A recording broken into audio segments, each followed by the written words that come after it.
कुल आपने 5 लाख रुपए 5.5। 5.5 लाख रुपए दिए थे। उसमें से पहले जो आया था आपके पास पैसा, हाँ, वो 20,000 रुपये बस दिया था। हम 20,000 रुपये दिया था। उसके बाद कोई पैसा नहीं, उसका एक पैसा नहीं दिया।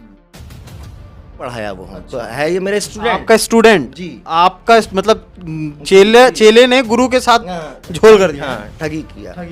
और अकाउंट के मतलब एटीएम के द्वारा मैंने निकाल के दे दिए इनको। अब उसके बाद फिर ये धीरे धीरे दूर रहने लगे।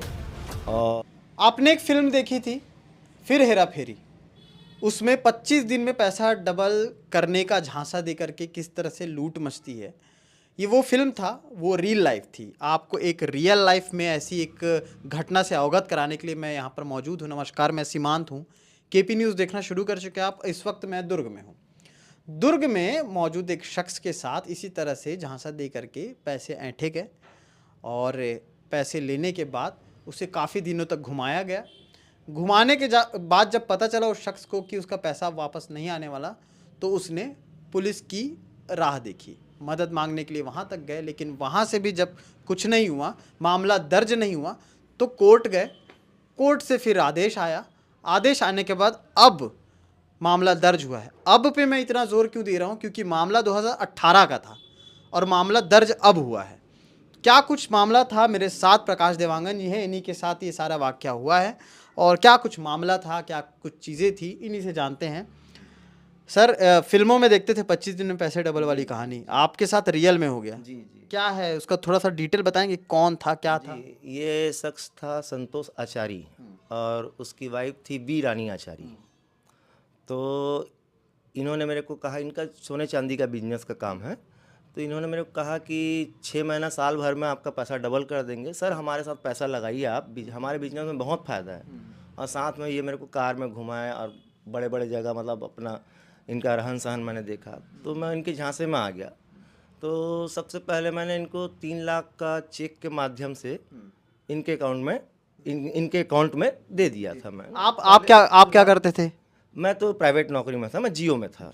जी। और वो क्या करते थे? ये अपना ये सोनारी काम करते थे इन लोग। उनसे संपर्क में कैसे आ गए थे आप? नहीं, ये बहुत पहले से हमारी पुरानी जान पहचान। दोस्ती टाइप से थी या फिर कैसा? नहीं, मैं क्या है, जब मैं एक्चुअल में डिप्लोमा होल्डर इन मैकेनिकल हूँ।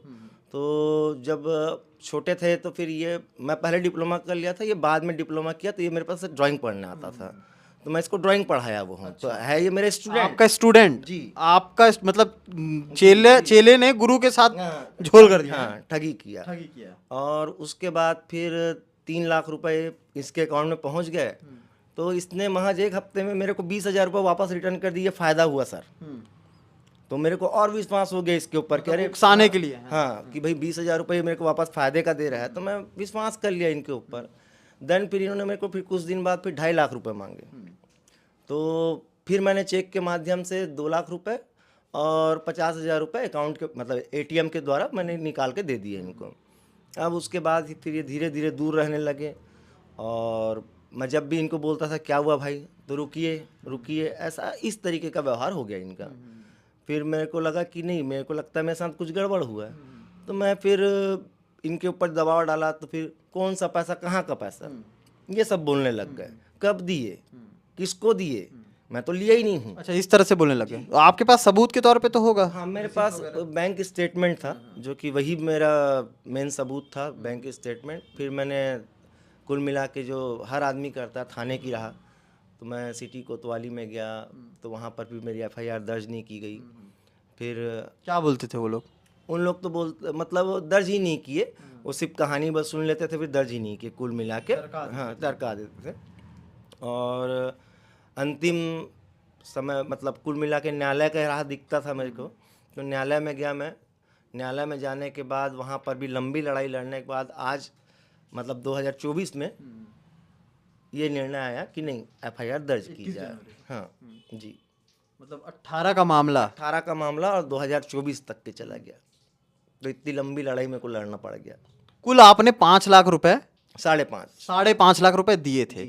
उसमें से पहले जो आया था आपके पास पैसा, हाँ, वो 20,000 रुपये बस दिया था। हम 20,000 रुपये दिया था। उसके बाद कोई पैसा नहीं, उसका एक पैसा नहीं दिया। उसमें 20,000 रुपये में मेरे को हाथ में 13,000 रुपये दिया है। अच्छा। मेरा इलाज हुआ था वहाँ धमतरी में, मेरे फ्रेंड ने करवाया था। किस चीज़ का इलाज? वो मैं तबीयत ख़राब हो गया था, तो मैं एडमिट हो गया था वहाँ पे। तो उस समय मेरे पास कैश नहीं था, मैं तो बेड पे लेटा हुआ था। तो देन उस समय में ये हुआ कि मेरे फ्रेंड ने उस चीज़ का पैसा दिया था 7,000 रुपये। मेरे को उसको रिटर्न करने थे, तो मैंने इसको बोला कि 7,000 रुपये तो उसको रिटर्न कर दे, क्योंकि मेरे पास ऑनलाइन अभी नहीं कर पा रहा हूँ मैं, है ना, कुछ कारण से। तो इसने उसको 7,000 रुपये रिटर्न किए थे। तो इस तरीके से उसका 20,000 रुपये उसने मेरे को दिया था। तो ये है पूरा मामला।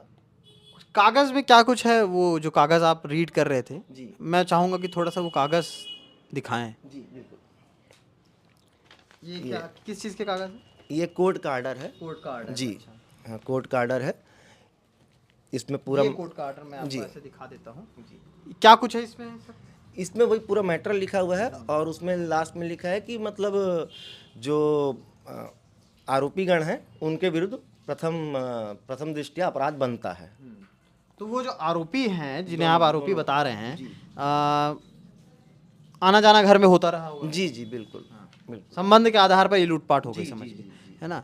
तो अभी ये लोग आपसे मुलाकात होती है कहीं? नहीं नहीं बिल्कुल नहीं। इन लोग मतलब जैसी मैंने कोर्ट में प्रकरण डाला है, उसके बाद से हमारा कोई बातचीत नहीं, कोई कुछ नहीं। कोई कुछ नहीं। जी अच्छा, तो अब क्या लगता है आपको कि वो पैसे जो हैं आपने जो दिए थे वो वापस आएंगे? जी। अब न्यायालय में जब न्यायालय जब मेरे साथ में हो गया, तब तो पैसे वापस आ ही जाएंगे। जी उम्मीद की किरण कहीं ना कहीं बाकी थी, भले 18 से 24 हो गए, लेकिन हाँ हाँ हाँ, उम्मीद की किरण तो है। अच्छा, तो ये जो मामला है, जैसे कि आपने संबंध के आधार पे आकर के दे दिया, मतलब कहीं ना कहीं लोगों को, जो लोग देख रहे होंगे, उनको कहीं ना कहीं सूझबूझ, ये अब क्या कुछ बोलना चाहेंगे उनको? क्योंकि आपने तो संबंध के आधार पे ऐसे कई लोग हैं जो दे देते हैं। नहीं, मैं सिर्फ यही कहना चाहूँगा कि किसी भी बहकावे में आने के पहले कि दूसरे आदमी का बैकग्राउंड जरूर चेक करें। ये बहुत ज़रूरी है। बैकग्राउंड आप ज़रूर चेक करें, और आपसे निवेदन है कि अपने पैसे को सही जगह में लगाएं। कोई भी आदमी तुरंत नहीं बढ़ सकता, और मैंने तो यही सीखा इस चीज़ से।